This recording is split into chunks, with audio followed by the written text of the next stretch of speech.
Hello everyone, and welcome to 40 Systems Introduction to NX video on working with 3D scan data. So with the rapid influx of additive manufacturing like 3D printing and rapid prototyping, there's become a large need to take 3D scan data and then work with it within traditional CAD models. So NX has some new features in the past few iterations to work well with 3D scan models built off facet bodies and then turn into something you can work with NX. So some examples are medical scans for custom fitted medical devices, object replication, and rapid fixture design, as well as simulation and testing of existing hardware.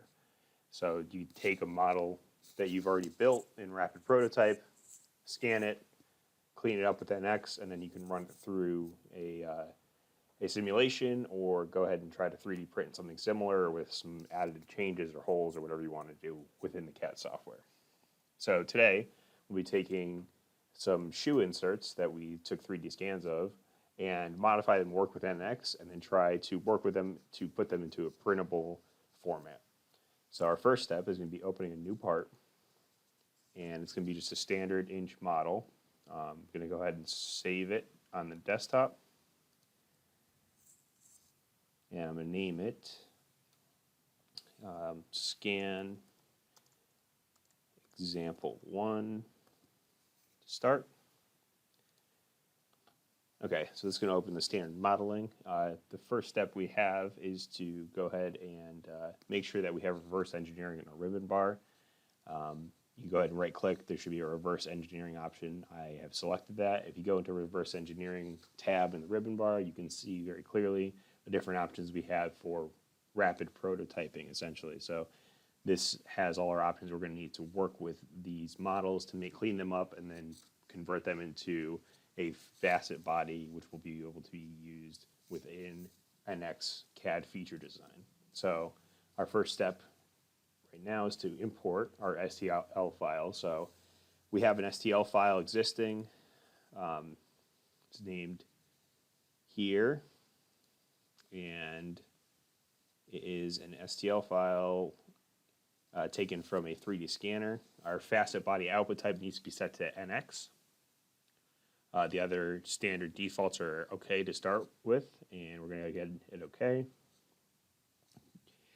Takes a few seconds to import the STL file, and now it's shown. So it's not shown full right now because we're zoomed in the model. If you hit Control F, which is Fit View, it'll show the full model. So you can see what we're working with here. And this is pretty typical of any 3D scan object.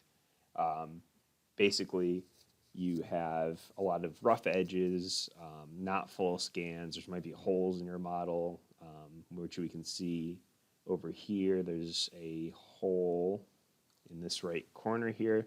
So what we're going to try to do with these is we're going to try to take the top formed surface. So this will be the formed like fit surface. So this would be good for an application where you want to make custom inserts where they fit the person's feet perfectly. You can take a scan of a mold that they take their feet, and then you can make custom inserts. So the current inserts we see here have sort of a honeycomb design on the bottom, which didn't render very well with a 3D scan. So we're going to go ahead and try to cut that out to just put a straight extrude in the bottom to make it easier to 3D print. So within the reverse engineering tools, we have a couple different options. We have something called Snip, which will allow us to take whole sections out.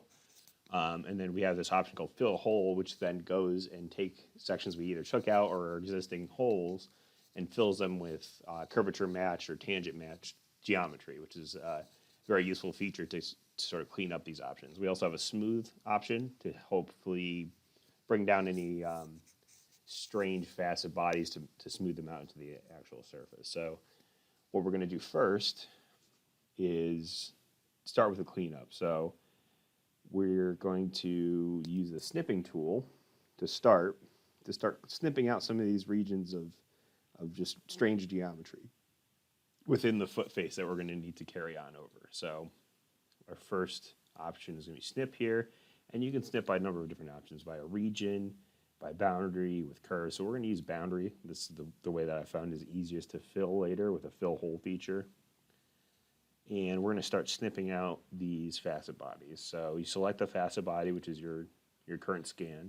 you're going to draw a boundary, and you can't really rotate your view when you do this, so just make sure you have a good view of what you want to snip. When you know you want to close it off, you just click this Add New Set button. It'll close off automatically, and it'll go straight to region definition, which is what you want to keep. So just make sure you select anywhere outside the boundary, and you can hit Apply. We're going to keep doing this, so we're going to hit Apply instead of OK, but it'll snip all the way through your facet body. So if you have it aligned where you have two different objects and you try to snip this out, it'll snip all the way through both facet bodies, so just make sure you're careful with your view selection. So we're going to keep doing that for the remainder of these sort of irregularities. And I found that this is just the easiest way to clean these up. You can smooth these a number of times, but a lot of times the smooth feature is not drastic enough to take care of them.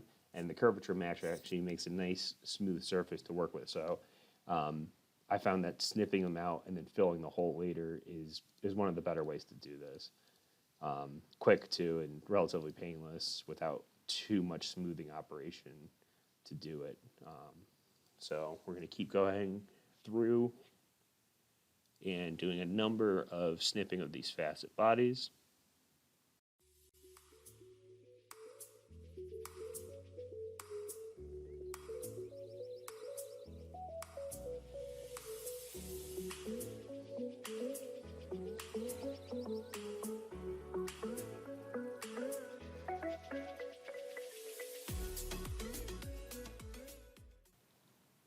Another useful feature I found that you can do this with is you can actually do multiple boundaries within the same apply.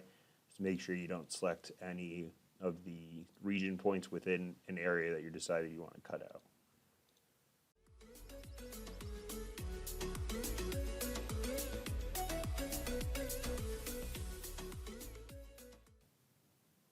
And on this other surface, it looks like we actually have a pretty clean scan that doesn't really need any actual snips, but we're going to use a fill hole later to fill that hole there, clean that up. So now we have our object with all the snipped out regions. We're going to use the fill hole feature.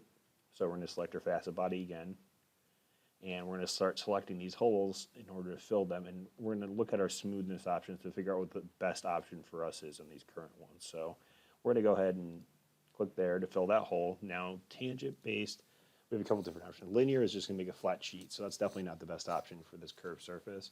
If you're just trying to close off just the back half or something that doesn't really matter, you want a planar surface, you can use linear. Refined is very similar to linear, but has a little bit of curvature to it.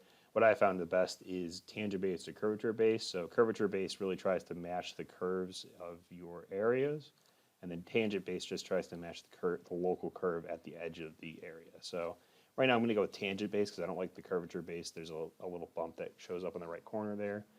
Go ahead and hit apply, and then we'll just keep going through and fill in these holes. So always got to select the facet body, select the hole, and I think we're going to use tangent-based for the majority of these because I like the way that it ended up working. I'm going to go ahead and try selecting more than one at the time. If that doesn't work, we'll go back and go ahead and select them separately, but this should save us some time.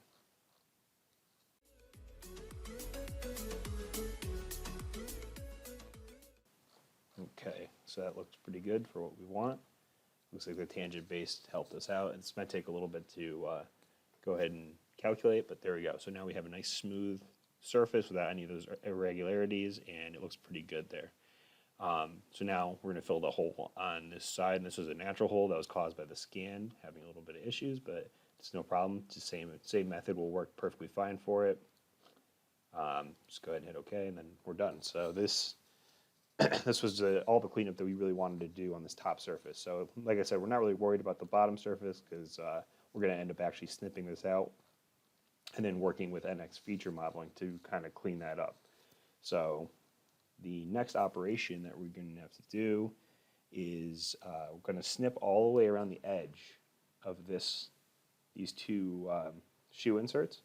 And what we're going to do that for is, so when we go ahead and convert it to a convergent body, it'll separate the top half from all the information we want to actually delete out on the bottom half there. So it'll just give us a nice clean sheet surface on top of where we want to keep our imprinter of our shoe insert, and we'll be able to put some just very standard geometry in the bottom. So This is going to take a little bit, but patience is better here because it gives you a nice cleaner surface, and we'll show you how to do that. Basically, we're going to do the same operation we did for the snips on the top of the surface. We're going to do it all the way around the edge, and you got to make sure you select your boundaries correctly. It can get a little confusing, but also set your view correctly to try to get the best view possible. So I'm going to go ahead and select the top view here. I believe that's what we want. Yep, top view there. And we can go ahead and zoom in. You can't rotate your view when you're doing these boundary definitions.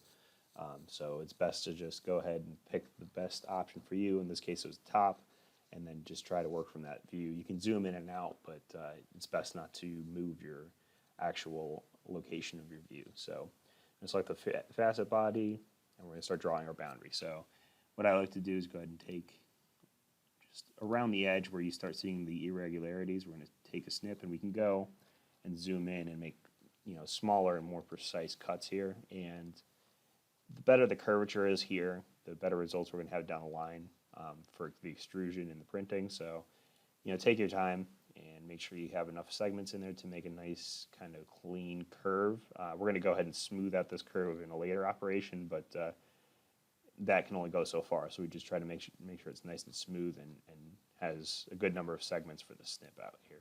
So.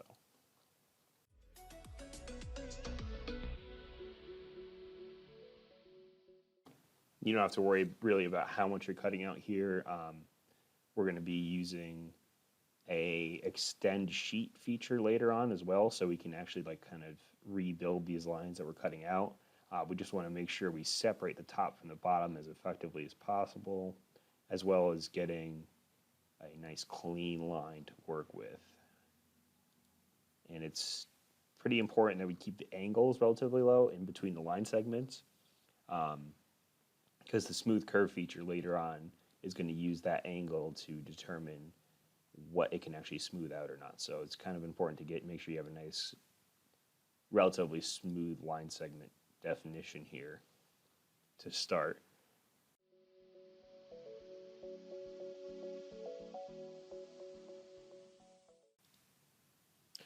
You're going to want to make sure you get around any of these irregularities that you have in your model, just so we can make sure we clean it up as well as possible later on down the line, and don't have any weird snipped lines that are going to translate into our extend sheet option later on. So as clean as a curve as you can get it, and we'll be good.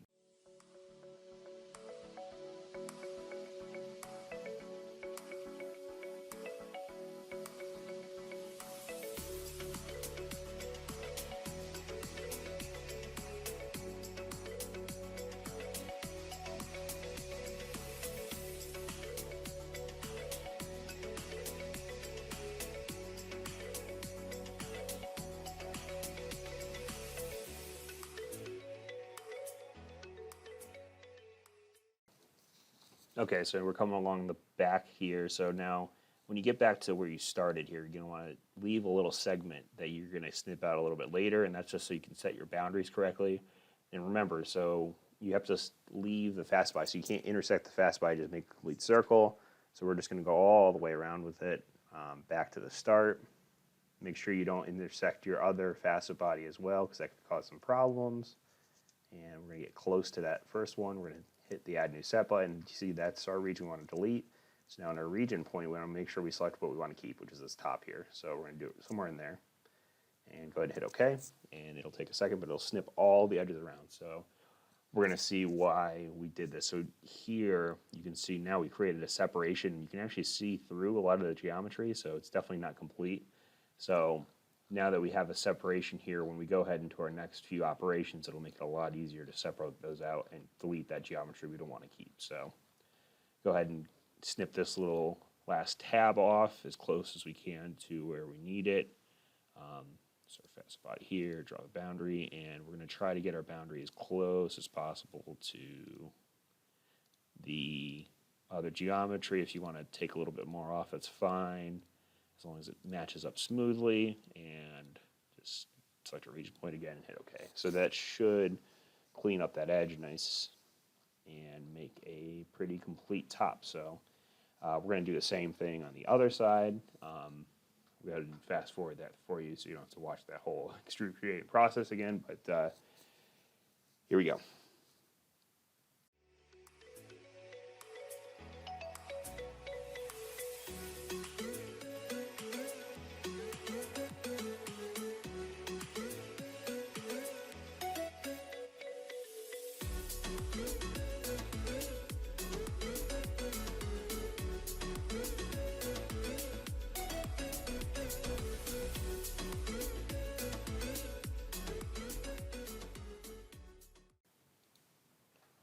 I think another option that you can do here is set up a spline curve. That might reduce the number of clicks you have to do, and then go ahead and define the region right here by curves. That's another option. I just found this one to be relatively quick and painless. It's just might be better for you if you'd like to do that. And this, again, is just to clean up the bottom of the geometry. So if your scan doesn't need this operation, you can just use what I showed before to clean up the surfaces before go ahead and doing our conversion we're going to show in a minute here.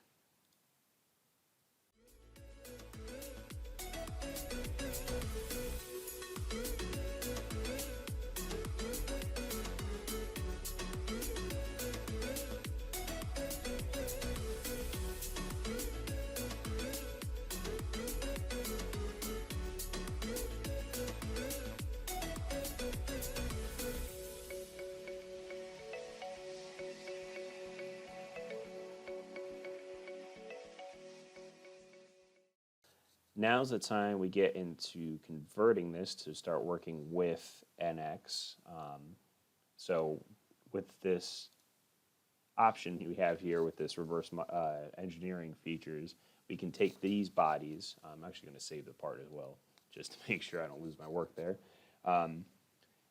With the reverse engineering options, we're able to take this and then take it into feature modeling to start working with some of the other features in NX, like mapping curves, projecting, extrusion, all that other fun stuff. So now we're going to use the convert facet body feature. We're going to select our facet body here. And again, a 3D scan, even if you scan multiple objects, will come out as one single facet body. So in this case, we have two different sides of the shoe inserts facing different directions, so that counts as one facet body in NX. But that'll actually separate out in the next operation here.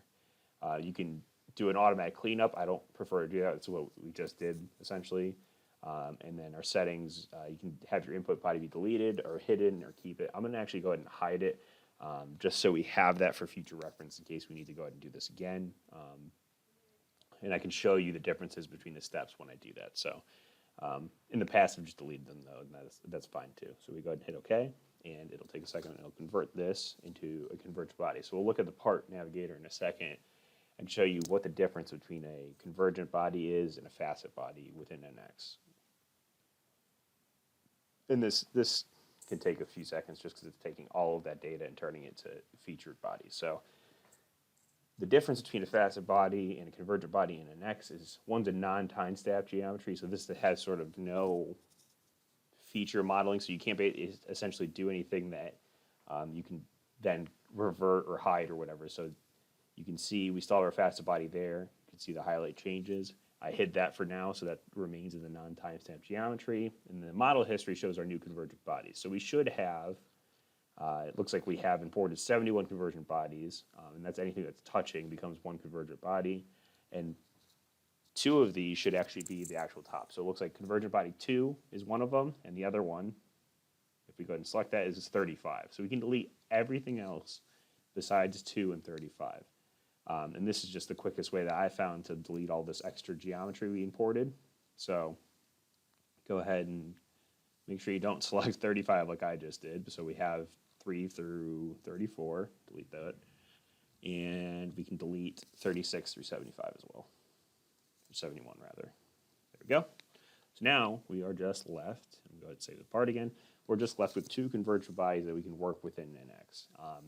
And you can see we've taken out all the extra geometry. We just left with 2 sheet bodies without any holes or any extra objects and nice trimmed edges there.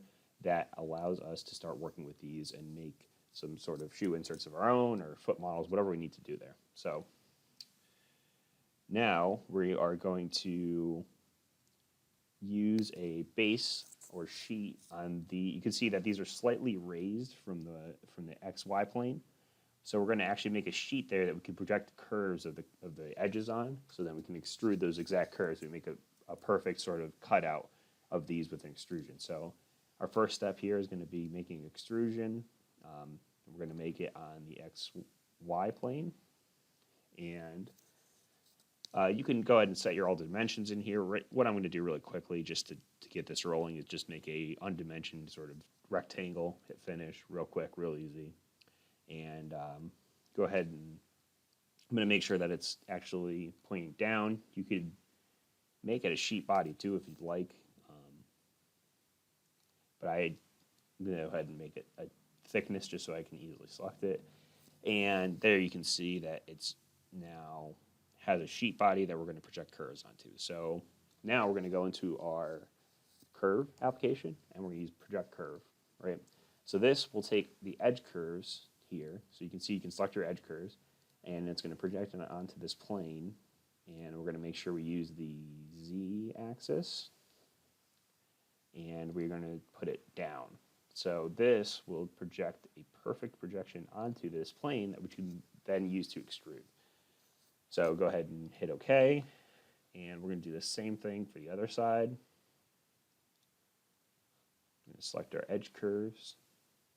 We can grab them there, OK, and we're going to select our extrusion plate, and we're going to specify the Z plane, and we're going to have to reverse it to make sure it projects downwards, and hit OK. Okay, so now we can see, and we can hide this base plate if we want, but I actually like it to be able to show the extrusions and where they sit. But we can see we have our convergent bodies with our projected curves. So now the projected curves we can work with really easy to make extrusions. So now we are going to use these projected curves. We're actually going to smooth them out because when we did that snip operation, it ends up being a large number of really small curves. So we're going to actually use this called a smooth curve string. We're going to select our curves here, right there, okay, and we're going to use a G2 curvature option. We're going to select our angular threshold of 20 degrees and put a deviation of 0.010, so 10 thou here. And what this is doing is saying this curvature, this new smooth curve can deviate up to 10 thou, and it picks up angular differences up to 20 degrees. So this just makes sure that we have all of our curves selected in here if possible. So now it's going to smooth them out. And you'll see it deviates a little bit, but it makes it a lot nicer to extrude. It makes a lot smoother surface to then go ahead and print. So we're going to do the same thing for the other side. Smooth curve string, select our curves.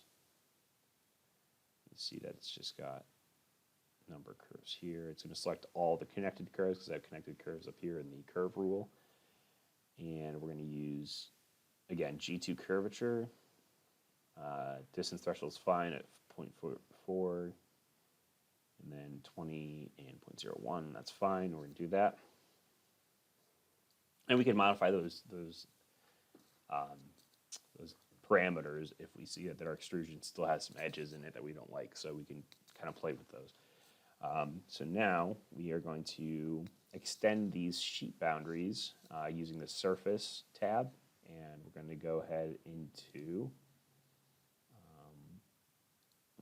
extend sheet, and that's within the surface operation feature group. And you can see it automatically selects the edge of that sheet, and we're going to do an offset of 3 inches. That's what I found to work really well. So this just helps us make a trim plane. So if you work with NX, you know that when you want to trim a solid body, you need a plane that extends all the way through it and around it. So this is just so we can have actual trim plane that works with an extrusion. So go ahead and do that. And we're going to do the same thing for the other side. Same offset as well. And this allows us to trim the extrusion we're going to make. You can see there's some strange geometry on some of this because it's where the tangency curves. kind of line up. You can fix that with some sheet models, but because we have a 3D scan convergent body, it actually can't. It has to use a tangency constraint, which allows for some of these weird modeling, but it doesn't really matter. It's going to be used to just as a trim. So as long as your original cutout was pretty consistent what you'd like, then it doesn't really affect anything. So now we're going to go ahead and extrude the smooth edges we made. So we're going to select our smooth curve string 6, and we are going to use the extrusion feature, and we want it in the Z plane, which is fine, and we want to just select a value that will cover the whole thing. It's 35 in this case. I think was enough. Let's go a little bit more than that. Let's go ahead and do 40. Okay, and this is fine as far as Boolean is concerned because we're going to use a trim body later. And go ahead and do the same thing for the other side. So again, we're going to select our smooth curves. It's our second string here. Go 40 inches, that's fine. And then we are going to use trim body now. So you can trim this extrusion.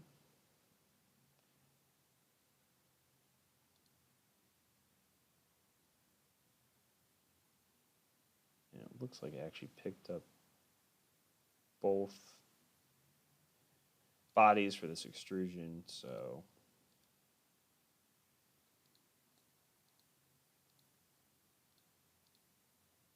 I'm going to go ahead and change this curve string just to make sure it doesn't select these by accident. I want it to select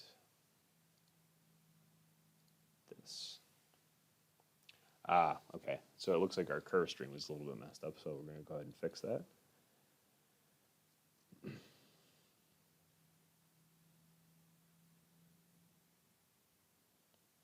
Yep, so we just selected additional curves we didn't want. That's fine. So now this should work. So this should now only be one extrude per. That's fine. Okay, so now you can see there is some geometry in here. That's fine to have like one facet there, but you can see that we don't really have a massive amount of faceted faces here. So that's why we did that smooth curve operation, because if we just did it straight from the projected lines, we'd see every single snip section as a different edge of the face on this extrude. So it's really just sort of simplifies things and makes it a bit easier. So now we are going to do a trim body. Trim body here. I'm going to select this body, solid body of extrude, and select this as the face. It's going to give you a warning. The output will be a facet body because the input is analytic as well as facet. That's fine. It's just letting you know that because the trim body is a faceted body, that it's going to have to create a faceted body to make the trim work. So settings, that's fine, and we're going to go ahead and do it. And you can see now we have, and I'll hide some more stuff just so that we can show you what we have, but we're going to have a perfect extrude down to the Z-axis with the top face being the exact scan that we'd like to keep. So go ahead and do the other trim body.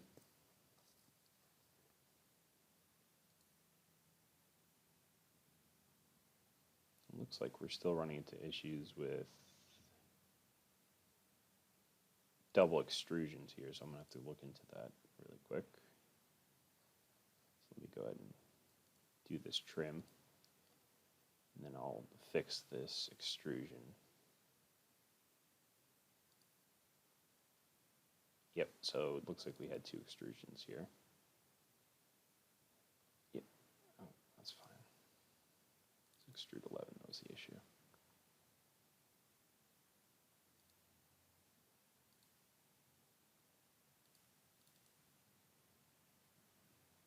Yep, it looks like we have actually two sets of bodies here, so we just want the top one.